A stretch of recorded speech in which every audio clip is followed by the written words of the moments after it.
Rusia denuncia un ataque masivo con drones en la región de Belgorod, que ya fue escenario de incursiones el lunes reivindicadas por milicias opuestas al Kremlin. Nuestra enviada especial habló con estos grupos y le explicaron que Ucrania conocía sus planes y los motivó a ejecutar la ofensiva. En Ecuador, el presidente Guillermo Lasso rinde cuentas en un escenario distinto a la sede del Parlamento, un acontecimiento marcado por el decreto de muerte cruzada con el que el mandatario disolvió la Asamblea y adelantó las elecciones. Conectamos con Quito. El líder de la Cámara de Representantes, Kevin McCarthy, anunció que una delegación republicana volverá esta tarde a la Casa Blanca para avanzar en las negociaciones sobre el techo de la deuda. El país está a una semana de entrar en situación de impago. Buenas tardes, bienvenidos a las noticias de France 24 en español. Soy Rosa Pérez Masdeu y es para mí un gusto acompañarles. Abrimos con información relacionada con la guerra en Ucrania, porque este miércoles Rusia denunció un ataque masivo con drones en la región de Belgorod, fronteriza con Ucrania. Una ofensiva que Moscú atribuye a Kiev. Y recordemos que la misma zona fue escenario de una incursión el pasado lunes, reivindicada por milicias ultraderechistas formadas por ciudadanos rusos opuestos a Vladimir Putin y que, vinculados con la Legión extranjera, luchan a favor de Ucrania en esta guerra. Precisamente estas milicias, conocidas como Legión Libertad de Rusia y Cuerpo de Voluntarios Rusos, citaron a la prensa en la provincia ucraniana de Sumy, en el norte del país. Nuestra enviada especial, Catalina Gómez Ángel, estuvo allí y habló con miembros de estos grupos que le aseguraron que Kiev estaba al corriente de sus planes de atacar Belgorod. Este encuentro con estos dos grupos que realizaron esta incursión en territorio ruso desde el pasado lunes se llevó a cabo en una región no muy lejos de la frontera en la provincia de Sumy, en Ucrania. Se nos ha pedido no revelar la locación donde nos encontrábamos. Lo que sí vimos y lo que pudimos conversar con ellos es un grupo considerable de hombres. Muchos de ellos acababan de regresar de territorio ruso. Hablamos con los representantes de cada uno de estos grupos, la Legión de Rusia Libre y el grupo de voluntarios rusos. Se les preguntaba cuál era la diferencia entre ellos, si es más o menos ideológica. El grupo de voluntarios es más de derecha, de extrema derecha, y ellos dicen que no tienen nada de malo en serlo, que ellos no van con esvásticas ni levantando la mano para saludarse, pero que sí tienen una filosofía de derecha, pero que más adelante posiblemente los puedan llamar nacionalistas. Ellos explican varias cosas que no contaron con la ayuda de Ucrania, pero sí Ucrania sabía y los motivó a hacer esta incursión. Ellos niegan haber tenido blindajes dados por Occidente a pesar de esas fotos que han aparecido en los medios. Ellos dicen que se trajeron varios trofeos de guerra, uno de ellos los tenían en esta presentación, pero dicen que si bien aparecían allí Humvees y otros blindados de origen occidental, eran tal vez tomados por Rusia en su momento en batallas dentro de Ucrania, aunque no lo dicen muy claro. Ellos dicen que la gran victoria es haber podido demostrar que pueden cruzar de un lado a otro de la frontera y que los rusos allí se dieron cuenta de que estos no eran grupos de papel que estaban en el internet, sino que eran grupos reales y que esto es solamente el principio de incursiones y demás trabajos que harán posteriormente.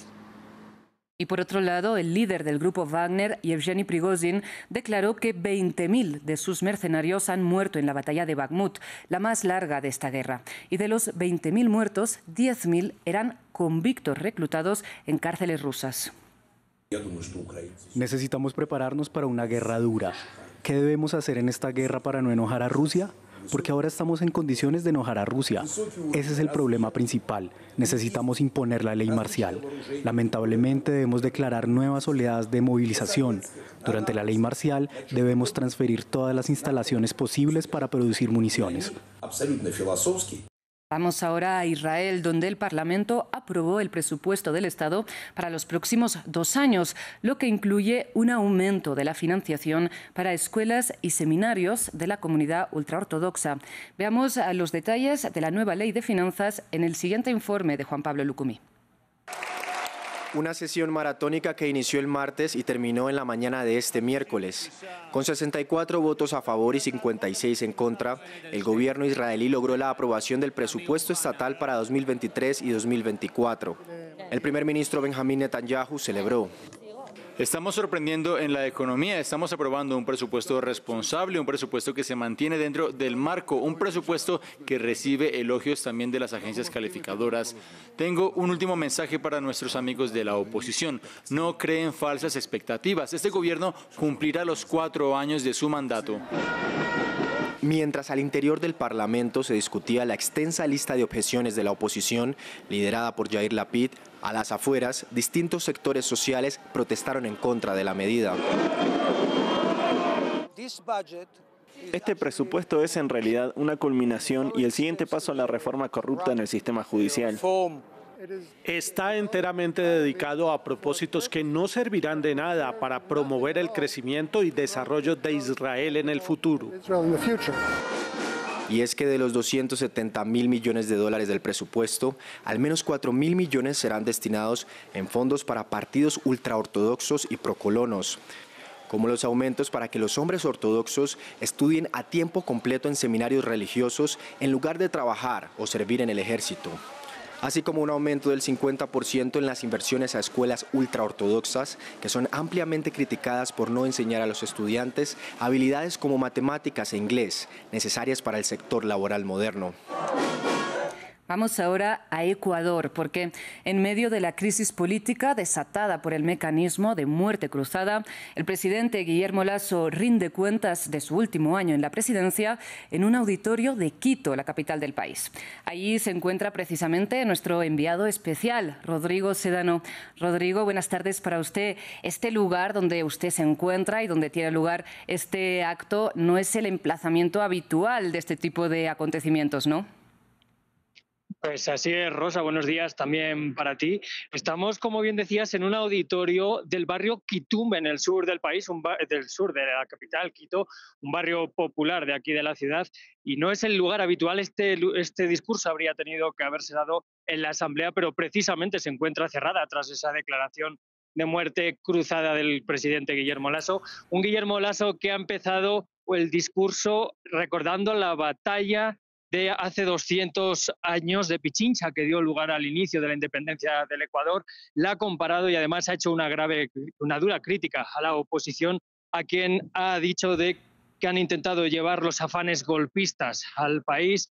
Ha dicho también que esa muerte cruzada la decretó precisamente para que el pueblo ecuatoriano pueda decidir cuál es el futuro del país en las urnas. Ha dicho que esta es una decisión por la vida del pueblo ecuatoriano. Precisamente de este mecanismo de muerte cruzada que, como usted decía, protagoniza este acontecimiento, se desprende una convocatoria anticipada de elecciones y este mismo miércoles, hoy, se espera que el Consejo Nacional Electoral dé la fecha exacta. ¿Qué se sabe? Pues mira, Rosa, te puedo decir que justo antes del comienzo de este discurso de Guillermo Lasso hemos podido hablar con la presidenta del CNE, que nos ha confirmado a la cámara y al micrófono de France 24 que el 20 de agosto será la fecha para esas elecciones. También esta noche habrá una locución a la Nación donde se terminará de confirmar esa fecha. Como repito, 20 de agosto, fecha de las elecciones y de unas consultas populares también sobre explotaciones petrolíferas y minerales en unos parques nacionales del país. Ahora espera una carrera presidencial con mucho ajetreo y en la que los partidos tendrán realmente poco tiempo para presentar a sus candidatos y para preparar esta carrera presidencial en la que, como decía, el 20 de agosto van a votar de nuevo los ecuatorianos. Rodrigo, pues muchas gracias por este reporte. Iremos conectando a lo largo de la jornada. Nosotros cambiamos de información, vamos a Estados Unidos, que está en vilo a una semana de que, según el Departamento del Tesoro, el país entra en situación de impago. Y es que tras varias reuniones, republicanos y demócratas no logran un acuerdo para aumentar el límite del techo de la deuda. Esto debido a las grandes discrepancias sobre cómo gestionar el gasto público. Sin embargo, el presidente de la Cámara de Representantes, el republicano Kevin McCarthy, declaró que las conversaciones con la Casa Blanca continúan. Enviaré a nuestro equipo de negociación a la Casa Blanca hoy para tratar de terminar las negociaciones con la Casa Blanca. Hay varios lugares en los que todavía estamos muy separados. Quiero decir, no pareciera que fuera a ser así de difícil. Bueno, antes que nada, permítame decirle al público estadounidense que no me voy a rendir. No vamos a incumplir. Vamos a resolver este problema. Me quedaré con él hasta que podamos hacerlo. Pero seamos honestos sobre esto. Tenemos que gastar menos de lo que gastamos el año pasado. No es mi culpa que los demócratas no puedan renunciar a sus gastos. Continuamos en Estados Unidos porque hoy hace un año del tiroteo en una escuela de Uvalde, Texas, en que un hombre armado mató a 19 niños y a 2 adultos. Y a esta hora avanza la investigación sobre la tardía respuesta policial que permitió que el ataque durara 77 minutos. Sin embargo, las restricciones al porte de armas que piden los familiares de las víctimas continúan bloqueadas. Y esto que los incidentes con armas de fuego son la principal causa de muerte de niños y adolescentes en el país. Ramiro Cueva Arbeláez nos cuenta más. La tragedia de la escuela primaria de Uvalde cumple un año. El 24 de mayo de 2022, un tirador de 18 años irrumpió en la primaria Robb y protagonizó un ataque que duró 77 minutos. 19 niños y 2 maestros murieron. Las heridas siguen frescas para la comunidad de esta localidad de Texas, como es el caso de Verónica Mata, madre de Tess, una de las niñas asesinadas. Tenemos que aprender a revivir nuestras vidas. Porque nuestras vidas no son las mismas y nuestras vidas nunca serán las mismas. Entonces, siempre falta esa pieza. ¿Sabes? Quiero decir, realmente no hay nada que pueda detener lo que estoy sintiendo, a menos que puedan traerla de vuelta, pero no pueden hacer eso. En paralelo, continúan las investigaciones sobre el crimen y la deficiente respuesta de la policía, que demoró en intervenir y luego dio versiones contradictorias para justificar su accionar. Esta semana es una semana difícil. Ni siquiera podemos imaginar el dolor que las familias están sintiendo. Un año y nos damos cuenta de que todavía no tienen las respuestas que necesitan y eso nos ha frustrado a todos. Pido disculpas. El gobierno de Estados Unidos insiste en la necesidad de leyes que restrinjan la posesión de armas. Mientras eso parece un objetivo lejano, las armas de fuego son la principal causa de muerte de niños y adolescentes. Solo en 2022 se registraron más de 300 incidentes en instituciones educativas, causando al menos 270 muertes, mientras en 2023 ya hubo por lo menos 33 hechos de esta clase. Y cerramos en Francia, donde continúa la edición 76 del Festival de Cine de Cannes. Y nuestra enviada especial, María Carolina Piña, nos reporta las actualidades. El último delirio cinematográfico de Wes Anderson y el más reciente drama del italiano Marco Bellocchio entraron en la competencia de Cannes. You're not here. We're not there. The car exploded. Come get the girls. I have to stay here with Woodrow.